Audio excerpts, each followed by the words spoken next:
Tahimik ang baryo tuwing dapit hapon. Ang mga ibon biglang nawawala. Ang mga aso biglang tumatahol ng walang dahilan. Ako, nakaupo sa harap ng kubo, nakatitig sa papalubog na araw. Bakit ganyan ka makatitig, Ikong? Tanong ni nanay, habang naglalagay ng kahoy sa kalan. May kakaiba, nay, sagot ko. Parang may nagmamasid. Kanina, may bakas ng paa sa tabi ng sagingan. Malalaki, parang hindi tao. Umiling siya. Huwag mong isipin yan. Laging sinasabi ng matatanda, may mga aswang dito. Pero huwag mong hayaang lamunin ka ng takot. Magdasal ka lang. Tahimik akong tumango. Pero sa loob-loob ko, hindi dasal ang hinahanap ko. Sagot. Maya-maya, dumating si Lando, dala ang pangkaraniwang ngiti niya. Ikong, kanina pa kita hinahanap. Ano na naman yang iniisip mo? Baka multo na naman. Napabuntong hininga ako. Hindi multo. Bakas. Malalaking bakas. Tiningnan ko mismo. Umupo siya sa tabi ko. Alam mo, masyado kang naniniwala sa kwento ng matatanda. Wala namang aswang. Kung meron man, bakit hanggang ngayon buhay ka pa? Totoo yon, sagot ko. Pero bakit iba ang pakiramdam ko tuwing gabi? Parang may humihina sa batok ko.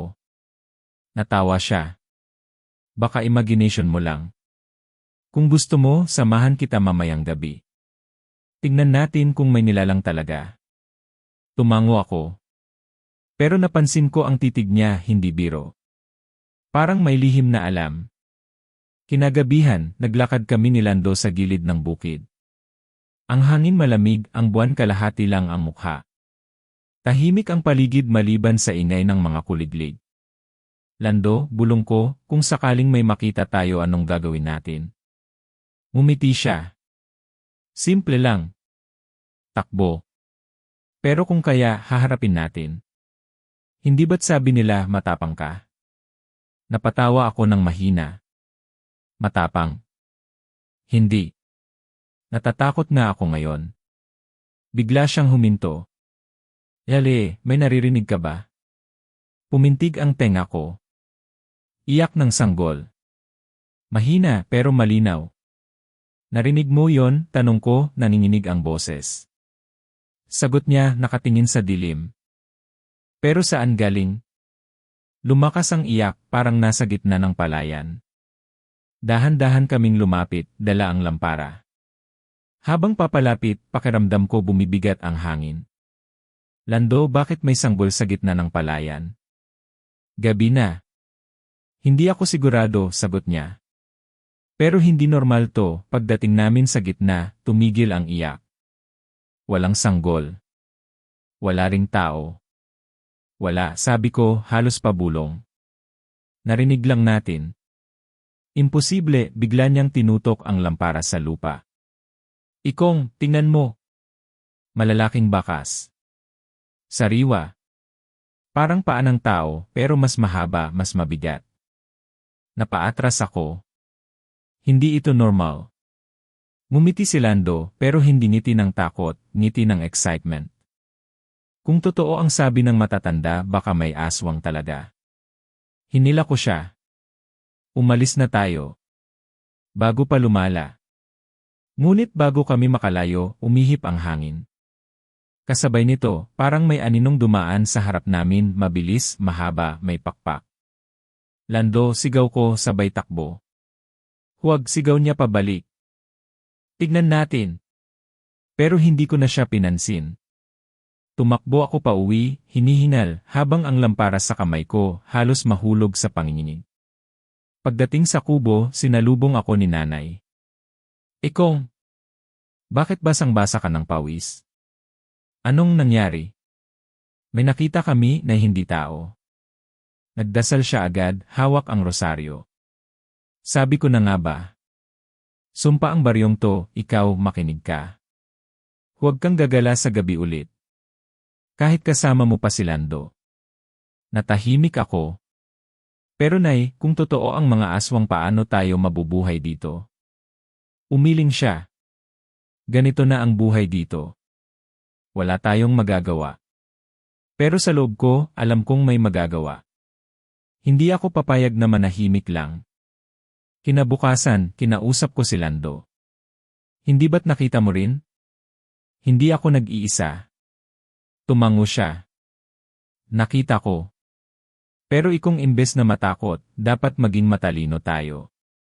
Baka may paraan para makontrol sila. Kontrolin?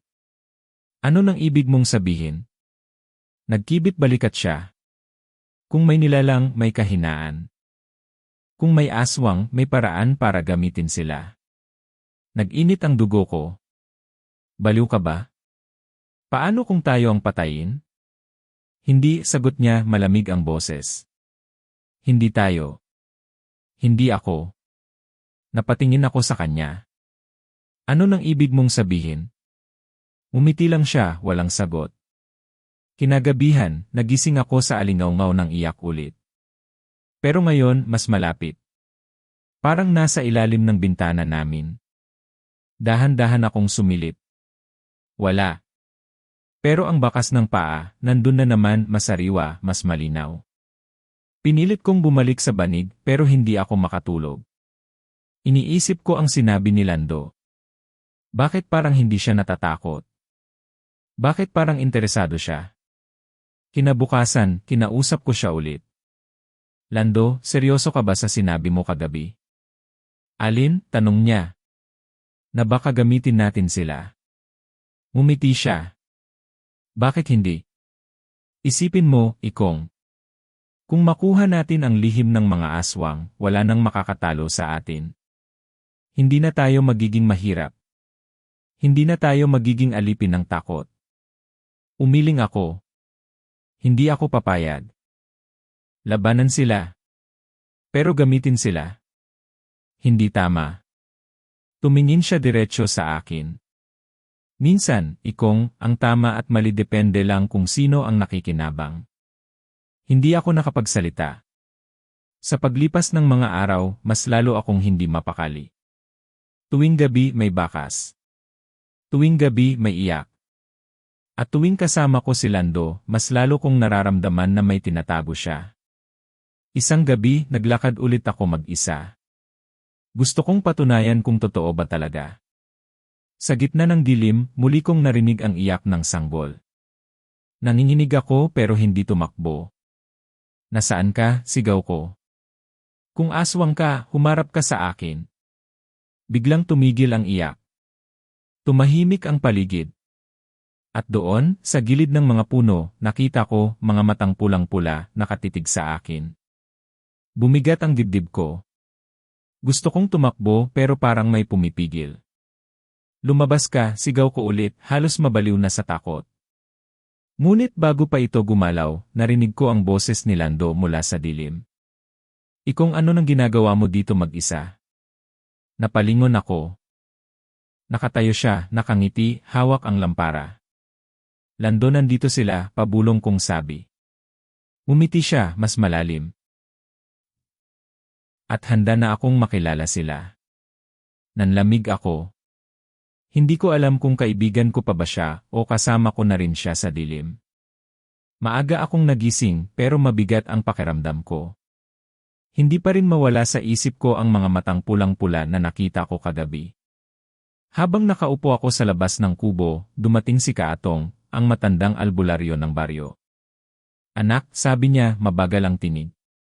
Nararamdaman ko ang bigat sa loob mo. Nakita mo na ba sila? Napatingin ako sa kanya. Kaatong. Hindi ako naniniwala noon pero totoo ang mga aswang. At alam kong hindi ko sila kayang labanan ng mag-isa. Tumango siya. May isang bagay na makakatulong. Mutya ng agsam. Bihira ito. Proteksyon laban sa dilim pero may kapalit. Mutya, tanong ko. Ano ng kapalit? Hindi siya sumagot agad. Imbes, inabot niya ang lumang sako. Kung gusto mong mabuhay, sumama ka. Pipiliin ka ng mutya kung totoo ang loob mo. Hindi ko alam kung takot ba o pag-asa ang naramdaman ko. Tumayo ako at sumama sa kanya papunta sa kabubatan. Habang naglalakad kami, tahimik ang paligid. Tanging lagaslas ng dahon ang naririnig ko. Kaatong, tanong ko, totoo bang walang ibang paraan? Bakit kailangan pang may kapalit? Napatingin siya sa akin. Walang kapangyarihan na libre. Ang mutya nagbibigay ng lakas pero kumukuha rin. Kaluluwa mo ang kabayaran. Nanlamig ako. Ibig sabihin unti-unti akong mawawala. Depende kung paano mo gagamitin, sagot niya. Kung para sa kasamaan, bibilis ang sumpa. Pero kung para sa kabutihan, baka kayanin. Huminto kami sa ilalim ng punong agsam. Doon niya inilabas ang maliit na kahon. Isang mutya lang ang nakatago rito. Kung hawakan mo at tatanggapin ka, magiging iyo. Kung hindi mamamatay ka. Napalunok ako. Wala na ba akong atrasan? Wala, sagot niya. Ang mga aswang hindi maghihintay. Piliin mo na. Dahan-dahan kong binuksan ang kahon. Sa loob, may kumikislap na malabughaw na bato. Hinawakan ko ito. Agad akong nakaramdam ng init sa palad, pero kasabay nito, parang may humihigop sa dibdib ko. Kaatong, sigaw ko. Parang hinihila ako. Hayaan mo lang, sigaw niya pabalik. Tanggapin mo. Kung hindi, kakainin ka ng dilim. Pinikit ko ang mga mata ko. Sa loob-loob ko, naisip ko si nanay, si tatay, at ang takot ko kagabi. Kailangan kong mabuhay. Kailangan kong lumaban. Pagdilat ko, wala na ang liwanag ng bato, nasa loob ko na. Nanginginig akong napaupo. Natanggap ka, bulong ni Kaatong. Pero tandaan mo, anak, hindi ito laruan. Bantayan mo ang puso mo. Habang pauwi ako, ramdam ko ang bigat ng mutya. Para bang may boses na bumubulong, mahina pero malinaw. Hindi ko maintindihan kung babala ba o tukso. Kinagabihan, pinuntahan ko si Lando. Nakaupo siya sa bangko, naglalaro ng bato. Ikong, saan ka galing? Halos isang araw kang nawala. Sa gubat, sagot ko. May natutunan ako. Napakunot ang noo niya. Anong natutunan mo? Hinila ko ang kwelyo ng damit ko at ipinakita ang mutya na nakasabit na ngayon sa lubid. Mutya ng agsam. Proteksyon laban sa aswang. Nanlaki ang mata niya. Totoo pala yon? Akala ko kwento lang ng matatanda. Totoo, sagot ko. Pero may kapalit. Parang hinihigop nito ang lakas ko. Napangiti siya, pero hindi ngiti ng pag-aalala, ngiti ng interes. Kung ganon, malakas yan. Baka pwede nating gamitin. Napatitig ako sa kanya. Gamitin? Para saan? Para maghari tayo dito, sagot niya, seryoso ang tono. Kung kaya mong kontrolin ang mutya, walang makakatapat sa'yo. Wala nang gutom, wala nang takot. Isipin mo, Ikong. Ikaw ang magiging pinakamakapangyarihan sa baryo. Umiling ako. Hindi ko kinuha to para maghari. Kinuha ko para mabuhay. Para ipagtanggol tayo laban sa aswang. Pero bakit hanggang doon lang, balik niya?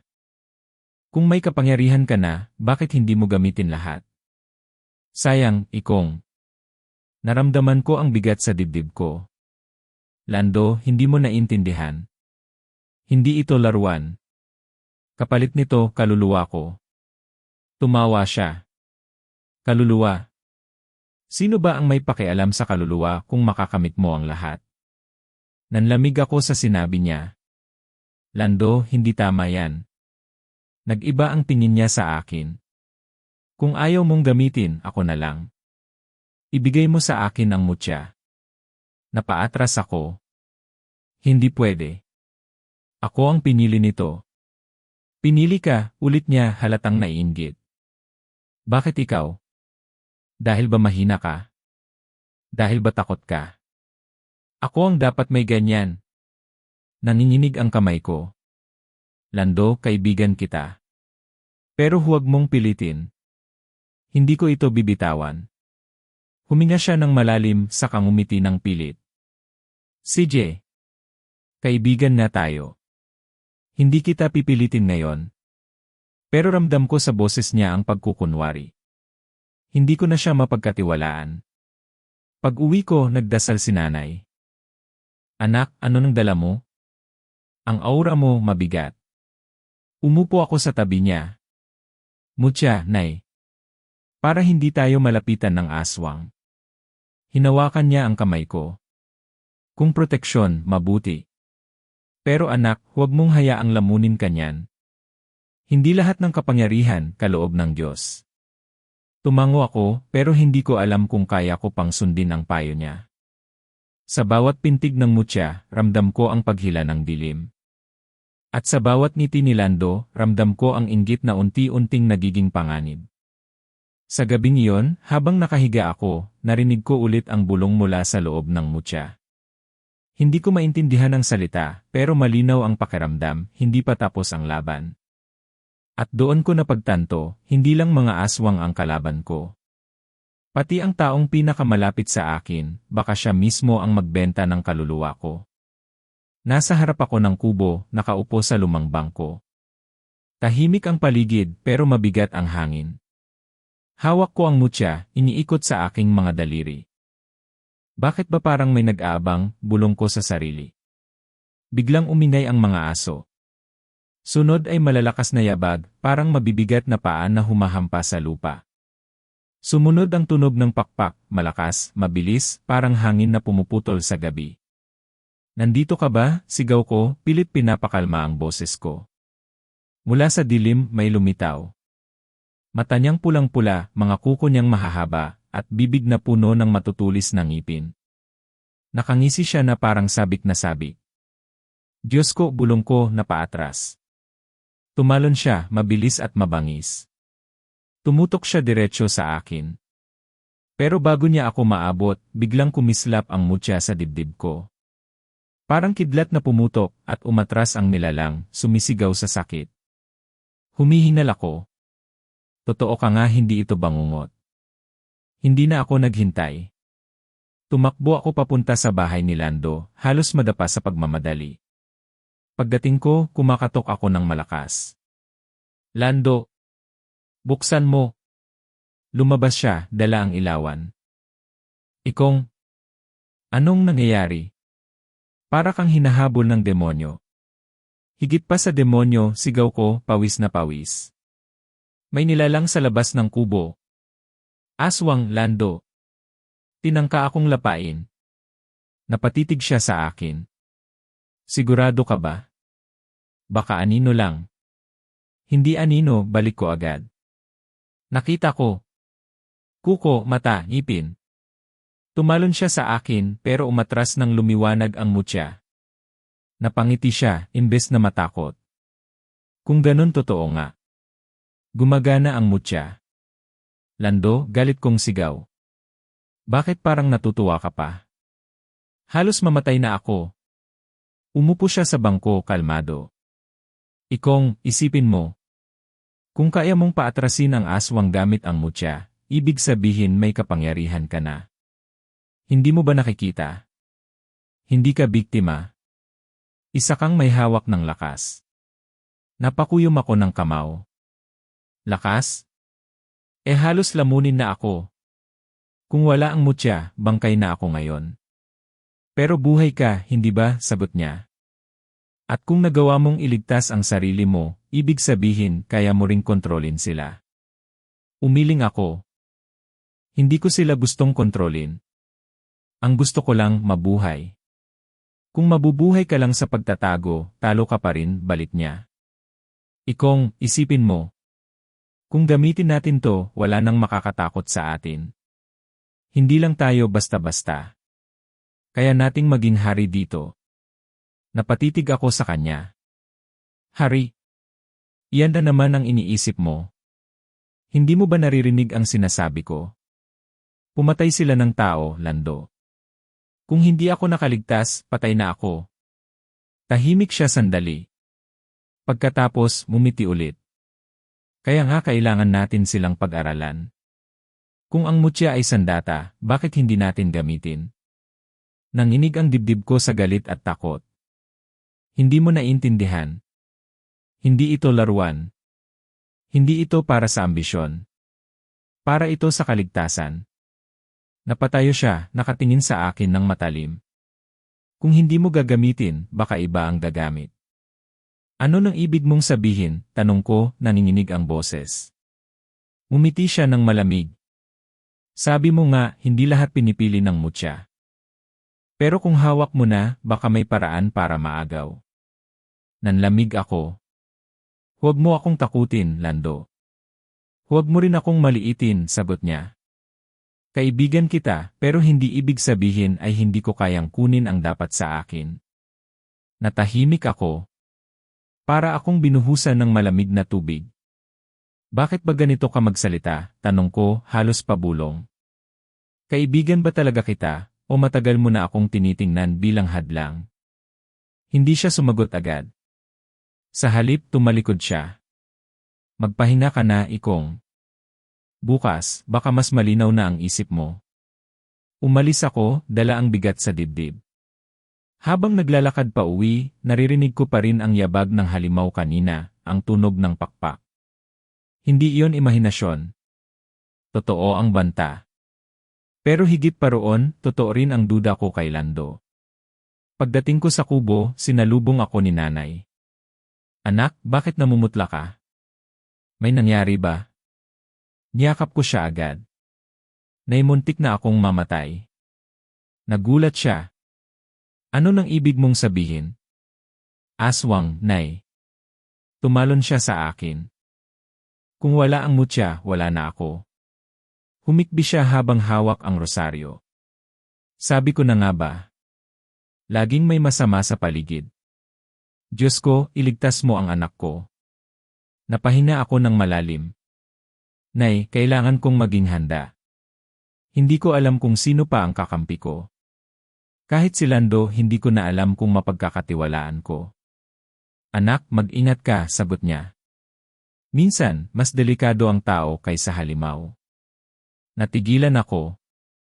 Totoo ang sinabi niya. Kinagabihan, hindi ako nakatulog. Nakatitig lang ako sa kesame, hawak ang mutya. Bawat tibok ng bato sa dibdib ko, parang may bulong na sinasabi. Hindi ko maintindihan, pero malinaw ang pakiramdam, may paparating pa. Naalala ko ang ngiti ni Lando, hindi ngiti ng kaibigan, kundi ng taong may lihim na plano.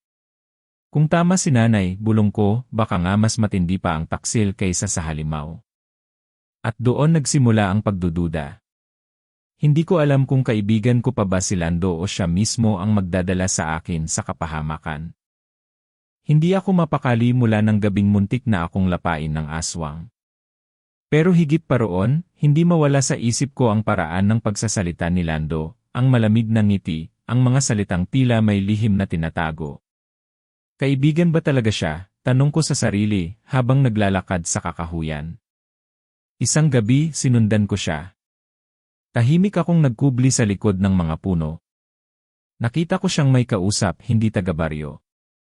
Ang kanilang ayos kakaiba, malalaking sombrero, mahahabang barong hindi pangkaraniwan, at kilos na parang laging may binibilang na oras. Sigurado ka ba dyan? Tanong ng isa, mababa ang boses. Kung hawak niya ang mutya, dapat makuha agad. Narinig ko ang sagot ni Lando. Huwag kayong mag-alala. Matagal na kaming magkaibigan. Hindi niya ako pagbibintangan. Para akong binuhusan ng kumukulong tubig. Hindi ako makapaniwala. Kung ganoon, tugon ng dayuhan, handa ka bang ibigay sa amin ang kapalit? Kapangyarihan at salapi. Mas higit pa kaysa makukuha mo sa baryong ito. Mumiti si Lando. Para sa akin, mas mahalaga ang kapangyarihan kaysa pagkakaibigan. Parang sumabog ang tenga ko sa narinig. Siya mismo. Kaibigan ko, matagal kong pinagkatiwalaan, at ngayon balak niya akong pagtaksilan. Hindi mahina kong bulong, halos mabasag ang dibdib ko. May naririnig ka ba? Biglang tanong ng isa sa kanila. Mabilis akong umatras, halos madapa sa damuhan. Nanginginig ang tuhod ko habang bumabalik sa kubo. Pagdating ko, hindi ko napigilan ang galit. Sinabihan ko si nanay pero nag-alala lang siya. Anak, baka naman nagkamali ka ng dinig. Hindi, nay. Narinig ko mismo. Si Lando nagbabalak kunin ang mutya. Ibebenta niya. Napaluha siya.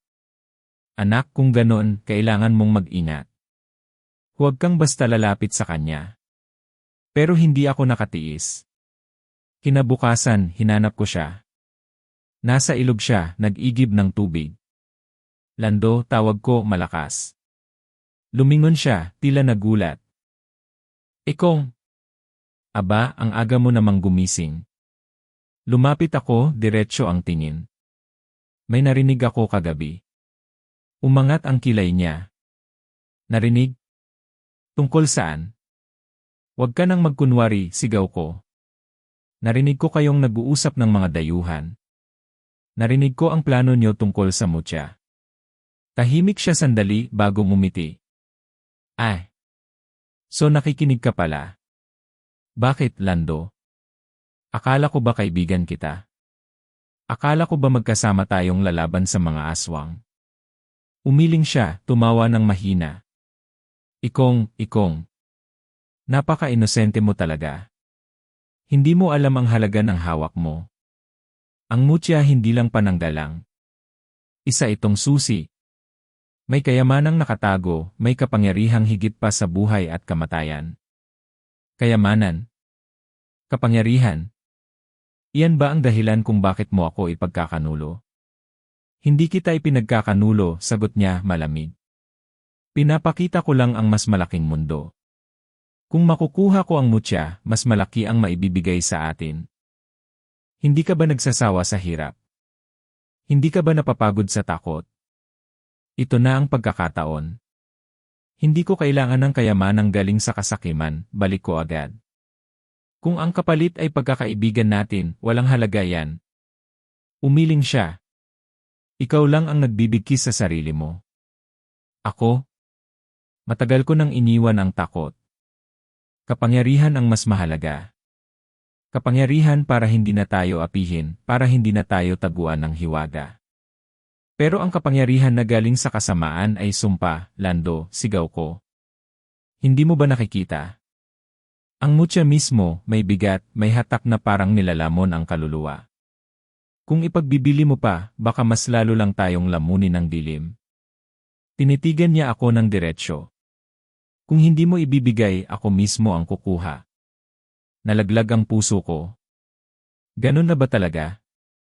Kaya mong talikuran ang lahat, pati ako. Kung ang kapalit ay kapangyarihan. Nanlaki ang mata ko. Hindi ko alam kung iyak ba ako o sisigaw. Hindi ka na ang Lando na nakilala ko. Napangisi siya. Baka hindi mo lang talaga ako kilala simulat sa pool. Tahimik akong napatitig sa kanya. Ang dating kaibigang tumulong sa akin sa pangarap, siya na ngayon ang nagbabalak bumasag ng tiwala ko. Kung ganon, bulong ko, mula ngayon, hindi na kita mapagkakatiwalaan. Tumawa siya, pero malamig. Pag-isipan mo, Ikong. Hindi mo kayang mag-isa. At kapag dumating ang oras na yon, baka sa akin ka pa rin lumapit. Tinalikuran niya ako, iniwan akong nanginginig sa pampang ng ilog. Habang naglalakad pa uwi, hawak-hawak ko ang mutya. Mabigat ito, hindi lang sa palad kundi pati sa dibdib. Naisip ko ang lahat ng pinagsamahan namin, lahat ng tawanan, lahat ng pangarap. Ngayon, parang abo na lang. Pagdating ko sa kubo, sinalubong ako ni nanay. Anak, anong nangyari? Umupo ako, pagod na pagod. Nay, wala na. Hindi ko na siya kaibigan. Niyakap niya ako. Anak, minsan ganyan talaga. Ang tunay na kaibigan, hindi nagtataksil. Kung iniwan ka niya, ibig sabihin hindi siya karapat-dapat. Pero hindi sapat ang yakap para maalis ang sakit. Nasa loob pa rin ng puso ko ang bigat ng pagtataksil. Kinagabihan, muling lumabas ang hangin. Narinig ko ang mga pakpak sa dilim. Pero sa pagkakataong ito, mas matindi ang kaba ko, hindi dahil sa aswang, kundi dahil sa taong dapat sana'y kakampi ko. Pinikit ko ang mga mata, hawak ang mutya. Kung totoo man ang sumpa mo, sana tulungan mo akong lumaban. Hindi lang sa mga halimaw kundi sa kaibigan kong naging kaaway. At doon ko tuluyang naramdaman, ang tunay na bangungot ay hindi lang nasa dilim ng gabi, kundi sa puso ng taong minahal kong parang kapatid. Tahimik ang gabi nang biglang kumalabog ang bubong. Parang may malalaking ibon na bumagsak. Kumalansing ang kahoy at sabay-sabay na umalulong ang mga aso. Nay! Tay, sigaw ko habang nagmamadaling tumayo. Lumabas si nanay mula sa silid, hawak ang rosaryo. Anak, ano na naman yan? May kumakalampag. Narinig namin ang pakpak na pumapalo, mabilis, mabibigat. Sumilip si tatay sa bintana at nanlaki ang mata. Diyos ko mga aswang! Bago ko pa maigalaw ang mutya, may pumasok na halimaw sa bubong, bumagsak sa gitna ng sahig. Ang mata niya mapula, ang ngipin niya matutulis. Sumunod pa ang tatlo, nakangisi, naglalaway. Tay! Nay! Tumatakbo na tayo, sigaw ko. Hinila ako ni tatay. Ikong, lumabas ka na. Dalhin mo ang mutya. Ayoko. Hindi ko kayo iiwan, balik ko agad. Ngunit sumugod ang isa, sinunggaban si tatay. Napasigaw siya sa sakit. Nay, sigaw ko. Tumakbo siya para tulungan si tatay, pero isa pang halimaw ang humarang. Hinampas si nanay at tumilapon siya sa dingding. Anak! Tumakbo ka, iyak niya. Nay! Tay, halos mabingi ako sa sigaw ko. Hinawakan ko ang mutya. Kumislap ito, umatungal ang mga aswang, pero hindi sila umatras ng tuluyan. Parang mas lalong nanggigil. Bakit hindi sila umaalis, bulong ko, nanginginig. At doon ko siya nakita, si Lando, nakatayo sa malayo, sa labas ng bintana. Walang galaw. Walang pakialam. Tinititigan lang ako habang pinapatay ng mga halimaw ang pamilya ko. Lando! Tulungan mo kami, sigaw ko, halos mabaliw. Umiti lang siya, malamig. Ikaw ang gusto nila, ikong. Dalhin mo sa kanila ang mutya. Nanginig ako sa galit. Hayop ka. Ngunit huli na. Sinunggaban ng isa si nanay at sa harap ko mismo, pinunit siya ng mga kuko. Ang sigaw niya ay umalingaw hanggang sa mawala ang boses. Si tatay naman, duguan na, nanginginig habang nakahandusay. Tumakbo ka, anak, bulong niya, bago siya tuluyang bumagsak. Hindi. Napaluhod ako, hawak ang mutya na kumikislap ng matindi. Ang mga aswang ay humalakhak, parang tinutuya ako. Bakit? Bakit sa akin ito nangyayari, bulong ko, nanginginig. Narinig ko ang tinig ni Lando mula sa labas. Dahil pinili ka ng mutya. At lahat ng pinipili may kapalit. Ang pamilya mo ang halaga ng kapangyarihan. Walang hiya ka, sigaw ko. Ikaw ang nagsumbong sa kanila. Umiling siya, pero may ngiting mapait. Hindi ako nagsumbong. Ako ang nag-anyaya. Kailangan kong patunayan sa kanila na kaya kong kunin ang mutya. Kaibigan kita, Lando. Pamilya ko ang pinatay nila dahil sayo. Kaibigan. Matagal na akong hindi kumakapit sa salitang yan, sabot niya. Kapangyarihan lang ang mahalaga. Hindi ko na napigilan ang luha ko. Ang sigaw ko ay humalo sa halakhak ng mga aswang.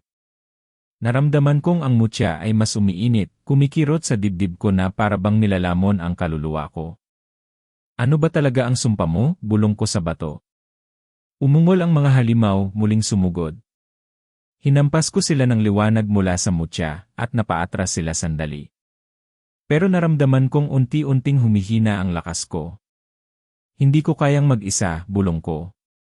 Narinig ko ulit ang tinig ni Lando, malupit at malamig. Hindi ka mag-isa, ikong. Kasama mo ako. Pero nasa akin ang susi kung paano mo maliligtas ang sarili mo. Ibibigay mo lang ang mutya. Hindi. Hindi ko ibibigay, sigaw ko, halos pumutok ang lalamunan. Lumapit siya ng kaunti, nakatingin pa rin. Kung hindi mo ibibigay, mas marami pang mamamatay. Hindi pa dulo ito. Wala ka ng awa, sabi ko, nanginginig. Wala ka ng puso. Ngumisi siya. Hindi ko kailangan ng puso para mabuhay. Sumugod ulit ang isa. Sa desperasyon, itinapat ko ang mutya at pumutok ang liwanag. Nabulag ang mga aswang, nagsigawan sila at pansamantalang umatras. Nakahanap ako ng pagkakataon. Tumakbo ako palabas, halos hindi na humihinga. Pero bago ako tuluyang makaalis, tumama sa tenga ko ang huling tinig ni Lando. Huwag mong kalimutan, Ikong. Ako lang ang makakapagpabago ng kapalaran mo. Pagkarinig ko niyon, lalo akong tumakbo. Ang mga mata ko puno ng luha, ang dibdib ko puno ng sakit. Naiwan ang mga bangkay ni nanay at tatay sa kubo, ginupo ng mga halimaw na dinala ni Lando. Huminto ako sa kakahuyan, hingal na hingal. Bumagsak ako sa lupa, hawak-hawak ang mutya. Diyos ko, bakit sila pa? Bakit pamilya ko pa? Nararamdaman kong parang binibiyak ang puso ko. Galit, sakit, at takot ang nagsama-sama. Kung hindi dahil sa mutya, hindi sila mamamatay, bulong ko, nanginginig. Ngunit agad din akong natauhan. Hindi si Lando ang dahilan. Siya ang traidor. Siya ang pumatay sa kanila. Niyakap ko ang mutya, kahit ang bigat nito'y parang pasanin na hindi ko na kayang dalhin. Parang sumpa na isinabit sa leg ko. Sa gitna ng gabi, habang nakaluhod ako sa damuhan, pinilit kong sumigaw. Lando! Sumpain ka! Hindi matatapos to hanggat hindi kita napaparusahan. Ngunit ang sagot sa akin ay katahimikan, at ang malamig na ihip ng hangin na parang panunuya. Naiwan akong mag-isa, wasak ang puso, at wasak ang mundo. At sa unang pagkakataon, naramdaman kong ang mutya na iniingatan ko ay hindi kaligtasan, isa itong sumpa na pumatay sa lahat ng mahal ko. Sugatan ako, gutom at halos wala ng lakas. Paika-ika akong gumala sa bundok, bitbit ang mutya na parang pasan ng buong mundo. Ang bawat hakbang ay kirot, ang bawat hina ay sugat. Bakit pa ba ako nabubuhay? Tanong ko sa sarili, nanginginig. Hanggang sa biglang may tinig na pamilyar. Ikong. Napalingon ako. Doon ko siya nakita, si Kaatong, nakatayo sa ilalim ng puno, may dalang tungkod. Kaatong, bulalas ko. Bakit nandito ka? Lumapit siya, tinitigan ang sugat ko. Sabi ko na nga ba, hindi ka matatagalan sa laban. Pero nandito ka pa rin. Buhay. Napahina ako ng malalim. Buhay nga pero wala na akong pamilya. Wala na akong dahilan. Huwag mong sabihin yan, sagot niya seryoso. May dahilan ka pa. Ang mutya ang pumili sa'yo. At kung buhay ka pa, ibig sabihin may tungkulin ka. Tumulo ang luha ko. Tungkulin? Ang tingin ko lang dito ay sumpa. Dahil sa mutya, pinatay sila. Dahil dito, nawala lahat. Umiling si Kaatong. Hindi ang mutya ang pumatay sa kanila. Ang kasakiman ng tao. Si Lando. Napakuyom ako ng kamao. Lando, kung gusto mong matalo siya, kailangan mong matutunan ang totoo, patuloy niya. Hindi lang proteksyon ang mutya ng agsam. Isa itong sandata. Pero hindi basta-basta. Kailangan mong makinig. Makinig, tanong ko, litong-lito. Tumango siya. Makinig sa bulong. Ang mutya ay may tinig. Hindi salita ng tao, kundi pakiramdam. Kapag natutunan mong pakalmahin ang sarili, maririnig mo ang gabay nito. Tinitigan ko ang mutya. Bulong lang ang nararamdaman ko. Parang hatak papunta sa dilim. Ngumiti siya, malumanay. Hindi dilim ang bulong, Ikong. Takot mo lang ang nagbabalatayo. Subukan mong pakalmahin ang isip mo. Humina ka. Isara ang mata. Hawakan mo ng mahigpit. Sumunod ako. Ipinasok ko sa palad ang mutya, pumikit, huminga. Sa una, puro kirot at ingay ng alaala ang naririnig ko, ang sigaw ni nanay, ang dugo ni tatay, ang halakhak ni Lando. Hindi ko kaya, bulong ko. Kaya mo, sagot ni Kaatong, mahina pero matatag. Pakinggan mo pa. Lumampas ka sa sakit. Doon mo maririnig ang totoong tinig. Huminga ulit ako, pilit pinapakalma ang dibdib. Hanggang sa unti-unti ang bigat ay naging gaan. Ang sakit ay naging alon. At sa gitna ng lahat, may naramdaman akong bulong, hindi malinaw, pero parang tinuturo ang landas. Naririnig ko, bulong ko. Parang sinasabi niyang hindi ako nag-iisa. Ngumiti si Kaatong. Ayan. Yan ang tinig ng mutya. Hindi ka nag-iisa, Ikong. Kasama mo ang lakas ng mga ninuno, ang tapang ng mga nauna. Kaya mong lumaban. Bumukas ang mata ko, nanginginig pero buo ang loob. Kung ganito pala may pag-asa pa. Pero tandaan mo, dagdag niya, seryoso ulit. Kapag hindi ka marunong magpigil, maaari ka ring lamunin. Ang mutya ay apoy, nakakapagbigay ng liwanag, pero nakakasunog din. Tumango ako. Nararamdaman ko. Habang humahawak ako, para akong nagiging iba. Para akong hinihila papunta sa dilim. Parang gusto kong pumatay. Tama, sagot niya. Kaya kailangan mong matutong balansehin.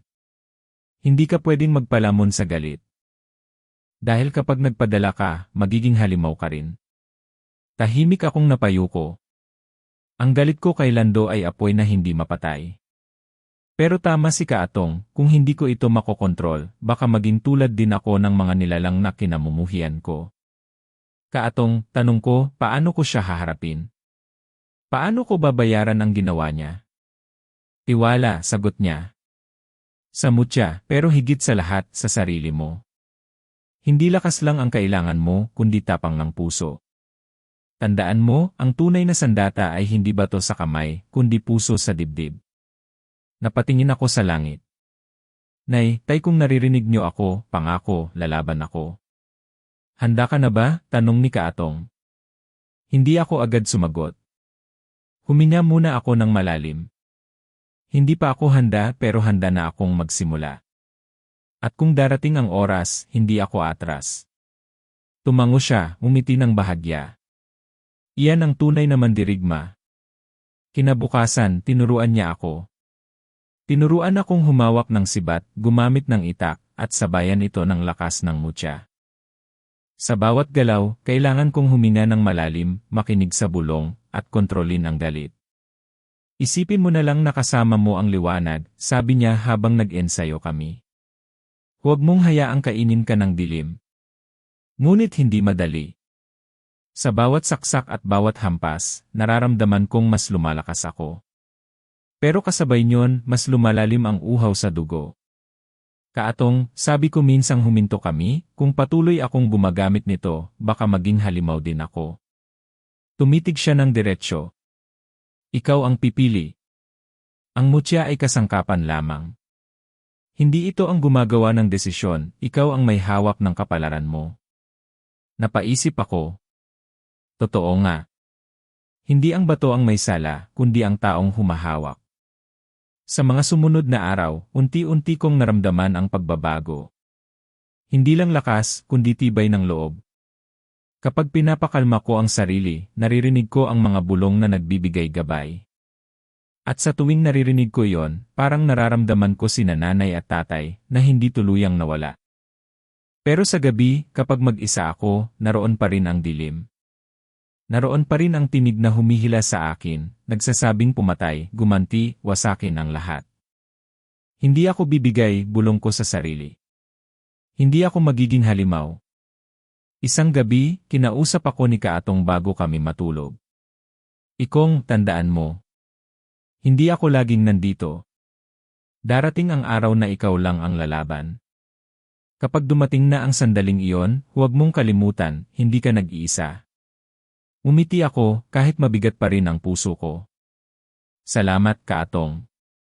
Kung wala ka, baka nalunod na ako sa dilim. Hindi ako ang nagligtas sa iyo, sagot niya. Ikaw mismo. Pinili mong lumaban. Natahimik ako. Totoo nga. Ako mismo ang pumili. Kinabukasan, tumayo ako sa gilid ng bangin, tanaw ang baryo sa malayo. Kumuyom ako ng kamao, hawak ang mutya na ngayon ay kumikislap ng banayad. Babalik ako, bulong ko. At sisiguraduhin kong magbabayad si Lando sa lahat ng ginawa niya. Sa unang pagkakataon mula nang mamatay ang pamilya ko, hindi lang galit ang naramdaman ko. May apoy na ng pag-asa.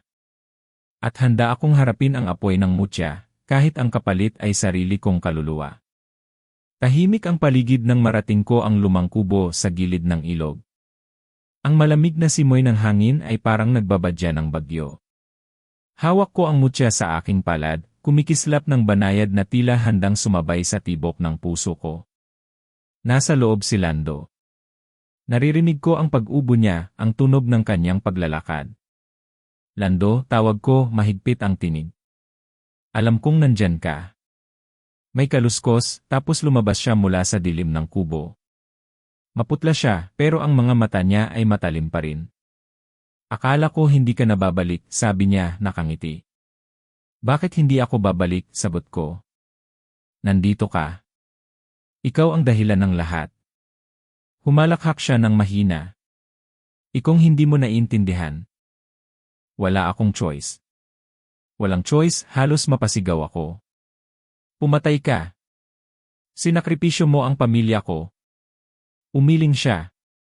Ginawa ko lang ang kailangan kong gawin para mabuhay. Hindi ako kasing tapang mo.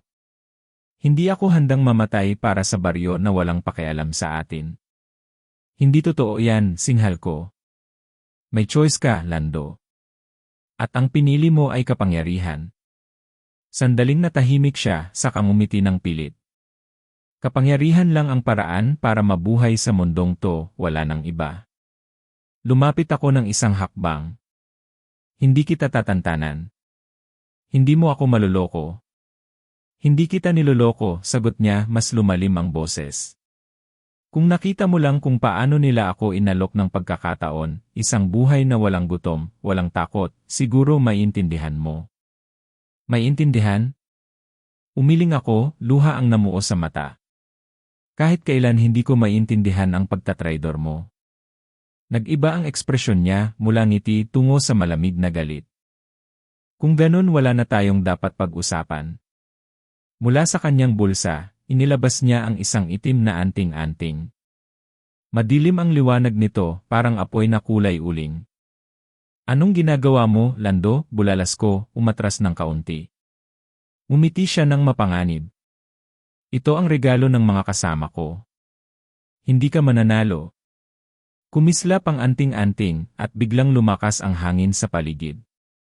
Naramdaman ko ang bigat ng enerhiya, parang may halimaw na bumabangon mula sa loob niya.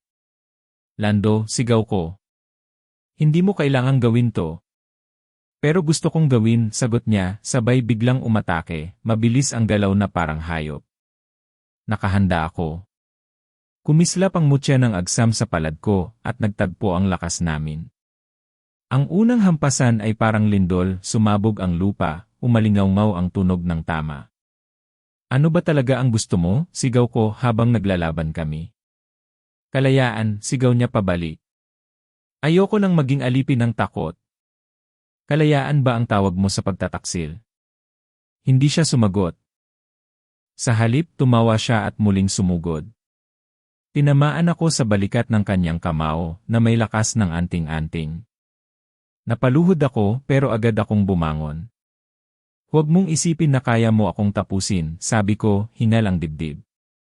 Hindi ako susuko. Kung ganon, mamatay ka, malamig niyang sagot. Nagpatuloy ang laban. Ang bawat hampas ng anting-anting niya ay parang apoy na kayang lumamon ng kaluluwa. Pero ang mutya ko ay lumiliwanag ng mas maliwanag. Hindi ka mananalo, bulong ng tinig sa isip ko, tinig ng mutya. Huminga ako ng malalim. Kung ganoon, tapusin natin to, muli kaming nagtagpo. Sibat laban sa kamao, liwanag laban sa dilim. Ang dugo ko ay bumalot sa aking braso, pero hindi ko pinansin. Bakit mo ginagawa to, Lando? Tanong ko muli, desperado pa rin kahit galit. Dahil wala akong iba, sigaw niya. Ikaw, may pamilya ka dati. Ako, wala. Kaya wag mo akong husgahan. Napatigil ako saglit, pero agad kong naalala ang ginawa niya. Kung ganon, bakit mo sila kinuha sa akin? Hindi siya sumagot. Nakita ko sa kanyang mata ang bakas ng pagsisisi, pero agad itong natabunan ng galit. Hindi ko kailangan ng awa mo, bulalas niya, at sinugod ako muli. Sa isang iglap, nagtagpo ang lakas naming dalawa. Ang mutya at ang anting-anting ay nagbanggaan, at kumalat ang liwanag at dilim sa paligid. Ang kubo ay halos gumuho, ang lupa ay nabiyak. Lando, sigaw ko. Tigilan mo na to. Hindi pa huli ang lahat. Para sa'yo, huli na. At doon ko naintindihan, wala na siyang balak bumalik. Ang taong itinuring kong kapatid ay tuluyan ng nalunod sa dilim. Sumigaw ako, buong lakas, sabay hampas ng sibat na may liwanag ng mutya. Tumama ito sa dibdib niya at napaatras siya, duguan. Napahawak siya sa sugat, humihingal. Ikong, bulong niya. Lando, sagot ko, nanginginig. Bakit kailangan pang umabot dito? Tumawa siya ng mahina, may halong luha. Ganito talaga ang mundo natin. Ang malakas lang ang nabubuhay. Umiling ako. Mali ka. Ang nagmamahal ang tunay na malakas. Sandaling nanahimik siya, tapos ngumiti, mapait. Siguro pero huli na para sakin. At bago siya bumagsak, kumislap ang anting-anting sa kamay niya at naglahong parang abo. Naiwan siyang nakahandusay, walang galaw. Nakatayo ako roon, hinihingal, dugo ang bumabalot sa aking katawan. Tumulo ang luha ko. Lando, bulong ko. Kapatid kita. Ngunit wala nang sagot. Sa gabing iyon, natanto ko ang pinakamapait na katotohanan. Ang tunay kong kaaway ay hindi lang mga aswang, kundi ang taong itinuring kong kapatid. At iyon ang sugat na hindi ko alam kung kailan gagaling. Hinal na hinal ako habang nakatayo sa ibabaw ng duguang lupa. Si Lando ay nakahandusay, halos wala ng lakas. Ang liwanag ng mutya sa aking kamay ay kumikislap, pero sa halip na liwanag ng pag-asa, ramdam kong isa itong apoy na sumusunog sa loob ko. Natapos na, bulong ko, nanginginig. Dumilat si Lando, may bahid ng dugo ang kanyang labi. Umiti siya, isang ngiting puno ng pait. Natapos? Hindi, ikong. Saka palang nagsisimula. Wala ka ng lakas, sabot ko. Tapos na ang lahat. Umubo siya ng malakas, sabay sabing, hindi mo ba nakikita? Hindi na ako ang problema mo. Ikaw na mismo. Nanlamig ako. Ano ang sinasabi mo? Umiling siya, mahina pero malinaw. Tingnan mo ang sarili mo. Napatingin ako sa aking mga kamay. Nanginginig ang mga ito, nangingitim na parang kinakain ng usok. Ang mga ugat ko'y kumikislap ng madilim na liwanag. Hindi, bulong ko. Hindi totoo to, tumawa siya, mahina pero masakit sa pandinig. Hindi ka na tao, isa ka na sa kanila. Tumigil ka, sigaw ko, halos mabasag ang boses ko. Hindi ako tulad nila. Kung hindi ka tulad nila, bulong niya, bakit nanginginig ang kamay mo sa uhaw? Bakit ramdam kong gusto mo na ring pumatay? Napaatras ako, hawak-hawak ang aking ulo. Hindi. Hindi ako halimaw. Umiti siya, huling beses bago siya tuluyang bumagsak. Ikaw ang magiging pinakamalakas na halimaw, mas malala pa sa akin. Lando, sigaw ko, nanginginig habang bumigay ang kanyang katawan. Wala na siyang buhay. Pero naiwan sa akin ang kanyang mga salita, parang tinik na nakabaon sa lalamunan ko. Huminga ako ng malalim, pilit pinapakalma ang dibdib. Hindi ako isa sa kanila. Hindi ako halimaw. Ako si Ikong, ako pa rin ito, ngunit habang hawak ko ang mutya, mas lumakas ang bulong sa aking isipan. Mga tinig na hindi ko maintindihan, mga salita na parang nag-uutos. Patayin mo sila, sunugin mo lahat, wala ng pag-asa. Hindi, bulong ko. Hindi ko gagawin yan. Pero nang tumingin ako sa paligid, nakita ko ang apoy. Ang mga bahay sa baryo nasusunog. Ang mga sigaw ng tao naglaho na. Ang mga bubong gumuho. Hindi, bulong ko ulit, nanginginig. Paano nangyari ito? Naglakad ako, sugatan, papunta sa gitna ng baryo. Pero wala na akong nadatnan. Abo, usok, at katahimikan lang ang naroon. May tao pa ba? Sigaw ko. May buhay pa ba? Walang sumagot. Tanging hangin lang ang umalingaw-ngaw, dala ang abo ng lahat ng nawala. Diyos ko, bulong ko. Ako ba ang may gawa nito? Muling kumislap ang mutya, mas madilim kaysa dati. At sa bawat kislap, nararamdaman kong kumakain ito ng bahagi ng kaluluwa ko. Hindi't napaluhod ako, hinahampas ang lupa. Huwag niyo akong gawing halimaw. Narinig ko sa loob ng aking isipan ang tinig ni Kaatong, o baka alaala lang. Ikung tandaan mo, ang mutya ay apoy. Maaari kang bigyan ng liwanag pero maaari ka ring lamunin. Kaatong, sigaw ko, desperado. Tulungan mo ako. Paano ko ito pipigilan? Walang sagot. Umiyak ako, ang luhay na halo sa abo at dugo sa lupa. Nay! Tay, patawarin niyo ako. Hindi ko kayo nailigtas. At ngayon, pati ang baryo nawala na. Naramdaman kong mas lumakas ang bulong. Hindi na ito mga pira-pirasong salita, kundi malinaw na utos, ikaw ang tagapagdala. Ikaw ang magwawakas. Hindi ako tagapagdala ng wakas, sigaw ko, sabay itinapon ang mutya sa lupa. Pero hindi ito bumagsak. Sa halip, lumutang ito sa hangin, umiikot at mas kumislap pa. At sa bawat kislap, naramdaman kong hinihila nito ang puso ko. Napahiga ako, wala ng lakas. Ang katawan ko'y nangingitim, ang mga mata ko'y parang sinusunog ng apoy. Hindi ko tatanggapin. Ngunit kahit anong tanggi ko, ramdam kong ako'y nagbabago. Ang hininga ko'y naging mabigat, ang isip ko'y nababalot ng galit. At sa gitna ng lahat, naroon ang isang sigaw na ako mismo ang bumitaw, aar. Umalinggaw ang sigaw ko sa buong baryo, pero wala nang makaririnig. Wala nang natira. Tumayo ako, nanginginig, hawak ang mutya na muling bumalik sa aking palad. Tumingin ako sa paligid, abo, sunog, bangkay. Wala na, bulong ko. Ako na lang ang natira. Sa gabing iyon, natanto ko ang totoo. Tinalo ko si Lando. Pero ang kapalit, ang sarili kong pagkatao. Ngayon, ako na mismo ang sumpa ng baryo. Hawak ko ang sulat na ito, nanginginig ang kamay ko habang sinusubukan kong ikwento ang lahat. Hindi ito dasal, hindi ito hingi ng awa. Isa lang itong babala. Bakit pa ako nagsusulat, bulong ko sa sarili. Para kanino pa ba?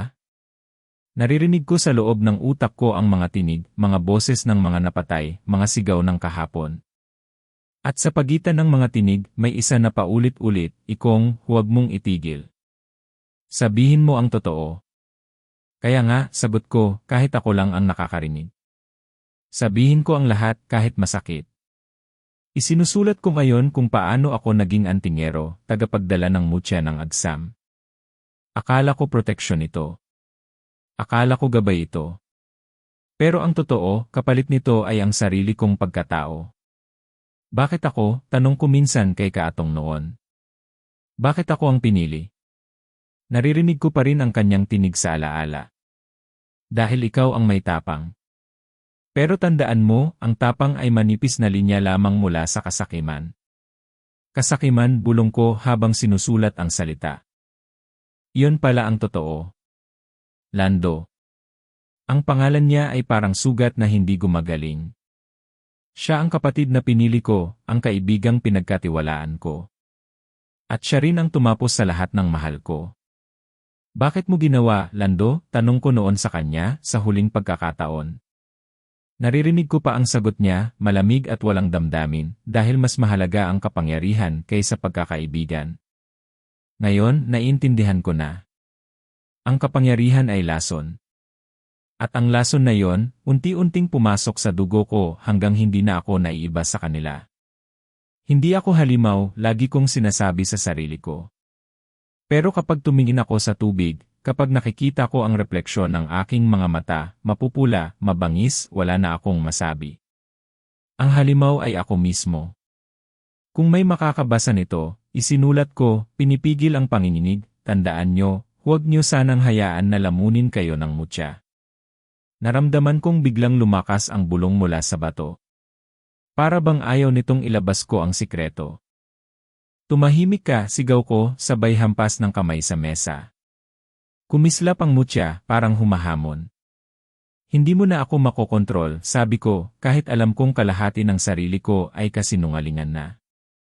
Naisip ko bigla si nanay at tatay. Kung nabubuhay pa sila, siguro itatali nila ako, susunugin kasama ng mutya para matapos na ang sumpa. Pero wala na sila.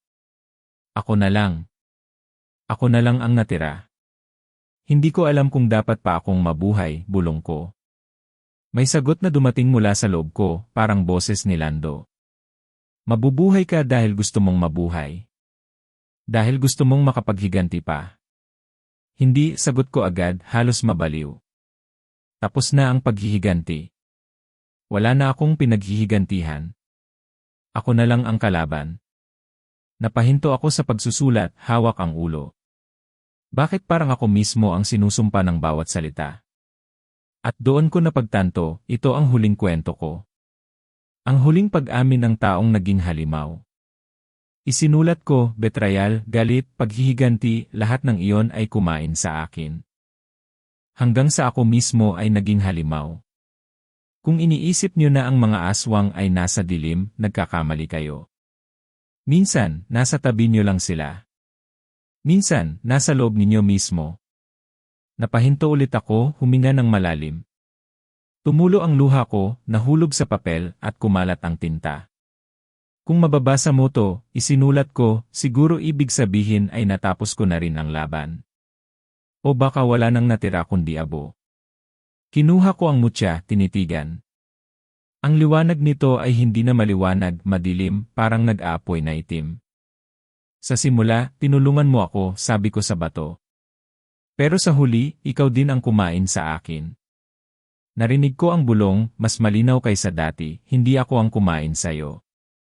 Ikaw mismo ang pumili. Siguro nga, sagot ko, humahagulgol. Siguro nga ako mismo ang nagdala ng lahat ng ito. Pinikit ko ang mata, iniisip ang lahat ng nawala. Ang baryo, ang pamilya, ang kaibigan na naging kaaway. Wala nang natira kundi alaala at kasalanan. Kung may makakabasa nito, isinulat ko sa huling pahina, huwag niyong ulitin ang pagkakamali ko. Huwag kayong magtitiwala sa mutya ng kasakiman. Huwag niyong hayaang kainin kayo ng galit.